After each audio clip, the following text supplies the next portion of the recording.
नमस्कार दोस्तों, स्वागत है आपका अपनी चैनल विंदर शेडिया को जी के। फ्रेंड्स, आज आपके लेकर आया हूँ इन्वायरमेंटल साइंस के मोस्ट क्वेश्चन जो आपके आने वाले एग्जाम के लिए इंपॉर्टेंट है। अगर आप किसी एम्बिशन कर रहे हो, ऐसे यूपीएससी, रेलवे, एनडीए, सीडीएस, सैफकेट या फिर कोई भी स्टेट एग्जाम, सारे क्वेश्चन आपके लिए इंपॉर्टेंट। आपके लिए सारे क्वेश्चन इंपॉर्टेंट और सेक्टरी आने वाले एग्जाम में इसको मेरी ही वीडियो से मिलेंगे। वीडियो को एंड तक जरूर देखना।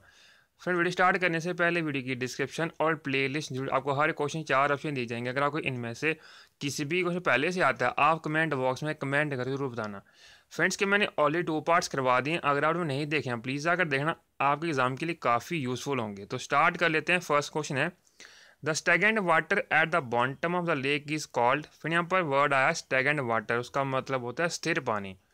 आपको 4 ऑप्शन दिए गए थे, mesolimnion, option B metalimnion, option C hypolimnion and option D epilimnion. इसका जो आंसर है बेसिकली वो है ऑप्शन सी, यानी कि हाइपोलिमिनियन।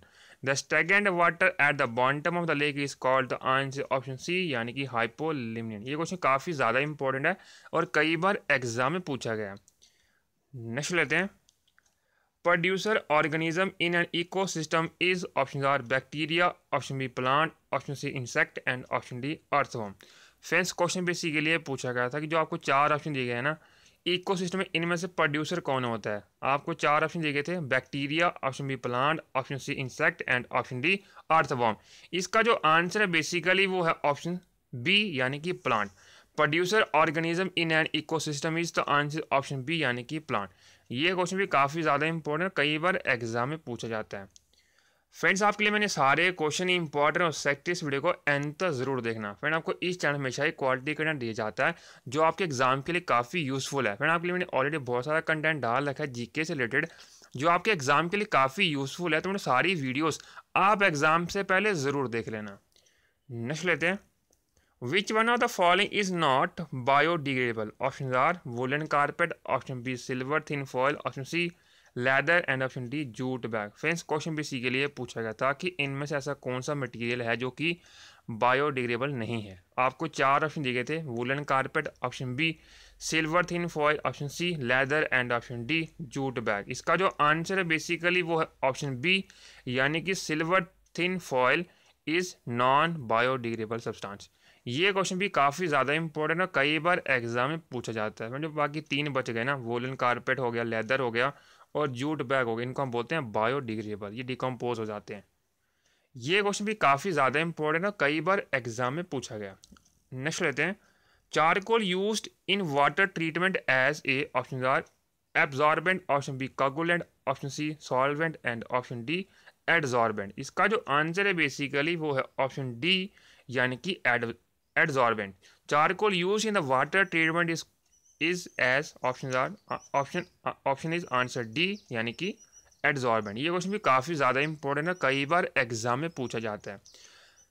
नेक्स्ट लेते हैं, the solid waste is also known as, option A sage, option B toxic waste, option C sludge and option D scrubber. Friends, question basically ये पूछा गया था कि जो सॉलिड वेस्ट होते हैं उसको हम किस नाम से जाते हैं इन चारों में से। आपको 4 ऑप्शन दिए गए थे, sage, option B toxic waste, option C sludge and option D scrubber.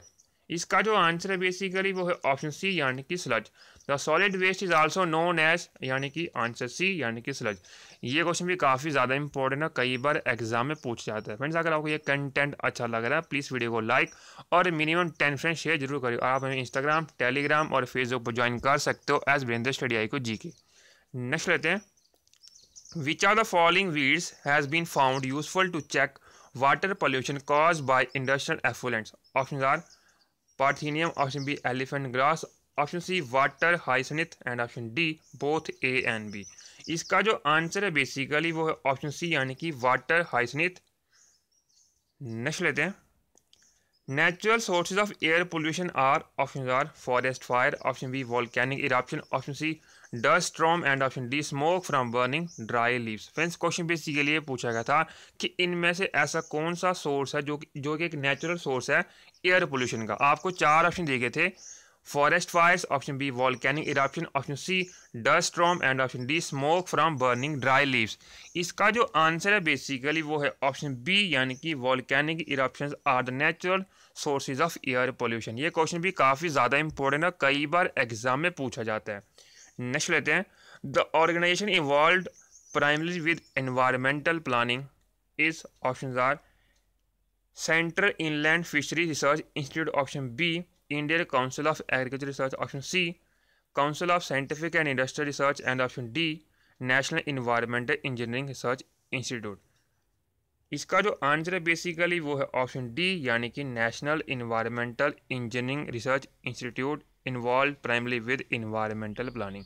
ये क्वेश्चन भी काफ़ी ज़्यादा इंपॉर्टेंट और कई बार एग्जाम में पूछा जाता है। नेक्स्ट लेते हैं, electrostatic precipitator is use to control, option A air pollution, option B water pollution, option C solid waste, and option D noise pollution. Friends question basically ये पूछा गया था कि इनमें से जो इलेक्ट्रोस्टैटिक प्रेसिपिटेटर होते हैं उनका जो यूज़ है बेसिकली वो क्या है। आपको चार ऑप्शन दिए गए थे, to control air pollution, option B to control water pollution, option C to control solid waste, and option D to control noise pollution. इसका जो आंसर है बेसिकली वो है ऑप्शन ए, यानी कि air pollution. Electrostatic precipitator is use to control, the answer is option A, यानी कि air pollution. ये क्वेश्चन भी काफ़ी ज़्यादा इंपॉर्टेंट है, कई बार एग्जाम में पूछा गया। नेक्स्ट लेते हैं, Rhizobium is a kind of, options are photosynthetic bacteria, option B symbiotic bacteria, option C parasitic bacteria, and option D saprophytic bacteria। Friends question basically ये पूछा गया था कि जो राइजोबियम बैक्टीरिया वो किस टाइप का बैक्टीरिया है। आपको चार ऑप्शन दिए गए थे, photosynthetic bacteria, option B symbiotic bacteria, option C parasitic bacteria, and option D saprophytic bacteria. इसका जो आंसर है बेसिकली वो है ऑप्शन बी, यानी कि symbiotic bacteria. Rhizobium is a kind of, answer is option B, यानी कि सिम्बायोटिक बैक्टीरिया। ये क्वेश्चन भी काफ़ी ज़्यादा इंपॉर्टेंट है, कई बार एग्जाम में पूछा जाता है। नेक्स्ट लेते हैं, species which have restricted distribution is called, option A endemic, option B sympatric, option C allopatric, and option D eco species. इसका जो आंसर है बेसिकली वो है ऑप्शन ए, यानी कि endemic. Species which has been restricted distribution is called, answer option A, यानी कि endemic. ये क्वेश्चन भी काफ़ी ज़्यादा इंपॉर्टेंट है, कई बार एग्जाम में पूछा गया है। नेक्स्ट लेते हैं, reaction of automobile exhaust in the presence of sunlight leads to the formation of the, option A photodynamic reaction, option B photochemical smog, option C photochemical fog, and option D photosynthesis. Friends question basically ये पूछा गया था कि जो automobile जो exhaust करते हैं ना उसमें जो रिएक्शन होता है ना सनलाइट में, तो वो क्या बनाएंगे। आपको चार ऑप्शन दिए गए थे, photodynamic reaction, option B photochemical smog, option C photochemical fog, and option D photosynthesis. इसका जो आंसर है बेसिकली वो है ऑप्शन बी, यानी कि photochemical smog. Reaction of automobile exhaust in the presence of sunlight leads to the formation of the, answer option B, यानी कि photochemical smog. ये क्वेश्चन भी काफ़ी ज़्यादा इंपॉर्टेंट है, कई बार एग्जाम में देखने को मिलेगा आपको। नेक्स्ट लेते हैं, species is a group individually which can, option A successfully live together in a niche, option B survive even under odd condition, option C remain reproductively viable, and option D not interbreed। इसका जो answer है basically वो है option C, यानी कि remain reproductively viable। ये question भी काफ़ी ज़्यादा इंपॉर्टेंट है, कई बार एग्जाम में पूछा जाता है। फ्रेंड्स अगर आपको ये कंटेंट अच्छा लग रहा है प्लीज़ वीडियो को लाइक और मिनिमम 10 फ्रेंड्स शेयर जरूर करेगा, और हमारे चैनल को सब्सक्राइब भी करें ताकि आपको नेक्स्ट वीडियो का अपडेट जल्दी से जल्दी मिल जाए। नेक्स्ट लेते हैं, the animal association seen in a sucker fish attach to a shark is, option A commensalism, option B parasitism, option C neutralism, and option D mutualism. इसका जो आंसर है बेसिकली वो है ऑप्शन ए, यानी कि commensalism. The animal association seen in a sucker fish attach to a shark is called, answer is option A, यानी कि commensalism. ये क्वेश्चन भी काफ़ी ज़्यादा इंपॉर्टेंट है, कई बार आपको एग्जाम में देखने को मिलेगा। नेक्स्ट लेते हैं, Algae blooms result from, options are global warming, option B salination, option C eutrophication, and option D biomagnification। Friends question basically ये पूछा गया था जो एल्गाई ब्लूम्स होते हैं ना उसका रिजल्ट मतलब वो किस, इनमें से आपको क्या किसके बारे में बताएंगे, ग्लोबल वार्मिंग के बारे में, salination, option C eutrophication, and option D biomagnification. इसका जो आंसर है बेसिकली वो है ऑप्शन सी, यानी कि eutrophication. Algae blooms result from, answer option C, यानी कि यूट्रोफिकेशन। ये क्वेश्चन भी काफ़ी ज़्यादा इंपॉर्टेंट है, कई बार एग्जाम में पूछा जाता है। नेक्स्ट लेते हैं, world tobacco day was observed globally on, option 31 May, option B 2 June, option C 1 May, and option D 20 June. Friends question basically लिए पूछा गया था कि जो वर्ल्ड नो तम्बाकू डे वो कब बनाया जाता है। आपको 4 ऑप्शन दिए गए थे, 31 May, option B 2 June, option C 1 May and option D 20 June. इसका जो आंसर है बेसिकली वो ऑप्शन ए यानी कि 31 मई।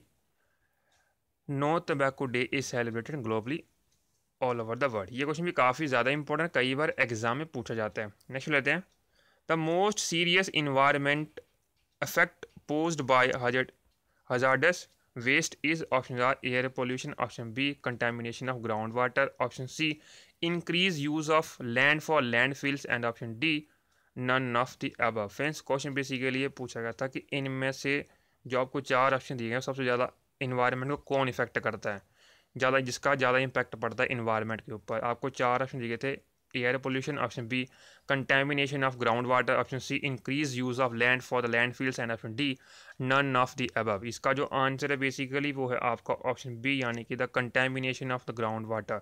The most serious environmental affect posed by the hazardous waste is the answer option B यानी कि कंटेमिनेशन ऑफ ग्राउंड वाटर। ये question भी काफ़ी ज़्यादा इंपॉर्टेंट है, कई बार आपको एग्जाम में देखने को मिलेगा। नेक्स्ट लेते हैं, biodiversity is richer in options are tropical region, option B polar region, option C temperate region and option D ocean। Friends question basically ये पूछा गया था कि जो बायोडाइवर्सिटी है ना सबसे ज़्यादा रिच कहाँ पर होती है। इन आपको जो 4 रीजन दिए गए हैं, जैसे कि option A tropical region, option B polar region, option C temperate region and option D ocean. इसका जो आंसर है बेसिकली वो है ऑप्शन ए यानी कि tropical region. Biodiversity is richer in answer option A यानी कि ट्रॉपिकल रीजन। ये क्वेश्चन भी काफ़ी ज़्यादा इंपॉर्टेंट है, आपको कई बार एग्जाम में देखने को मिलेगा। नेक्स्ट लेते हैं, in which are the following layers is the percentage composition of the helium gas maximum. Option A troposphere, option B stratosphere, option C exosphere and option D ionosphere. Friends question basically ये पूछा गया था कि जो हमारी atmosphere होता है ना उसमें जो 5 लेयर होती हैं, उन लेयर में से किस में जो है जो हीलियम का जो हीलियम गैस का जो परसेंटेज सबसे ज़्यादा होता है। आपको 4 ऑप्शन दिए गए थे, troposphere, option B stratosphere, option C exosphere and option D ionosphere. इसका जो आंसर है बेसिकली वो है आपका ऑप्शन सी यानी कि exosphere. Exosphere layer of the atmosphere have the highest percentage composition of helium gas. ये क्वेश्चन भी काफ़ी ज़्यादा इंपॉर्टेंट है, आपको कई बार एग्जाम में देखने को मिलेगा। लास्ट क्वेश्चन आज की वीडियो का, the water pollution in the rivers are measured by options are amount of dissolved chlorine, option B amount of dissolved ozone, option C amount of dissolved nitrogen and option D amount of dissolved oxygen। Friends question basically पूछा गया था reverse में water pollution को major कैसे करते हैं। आपको 4 option दिए थे, amount of dissolve chlorine, option B amount of dissolve ozone, option C amount of dissolve nitrogen and option D amount of dissolve oxygen. इसका जो आंसर है बेसिकली वो है ऑप्शन डी यानी कि amount of dissolve oxygen. The water pollution in the rivers are measured by answer option D यानी कि the amount of dissolve oxygen. ये क्वेश्चन भी काफ़ी ज़्यादा इंपॉर्टेंट है, कई बार आपको एग्जाम में देखने को मिलेगा। तो फ्रेंड 20 क्वेश्चन थे। आई होप ये कंटेंट अच्छा लगा वीडियो को लाइक और मिनिमम 10 फ्रेंड शेयर जरूर करिए और आप हमारे चैनल को सब्सक्राइब भी जरूर कर लीजिएगा। Thank you so much and wish you all the best for upcoming exam. Thank you so much.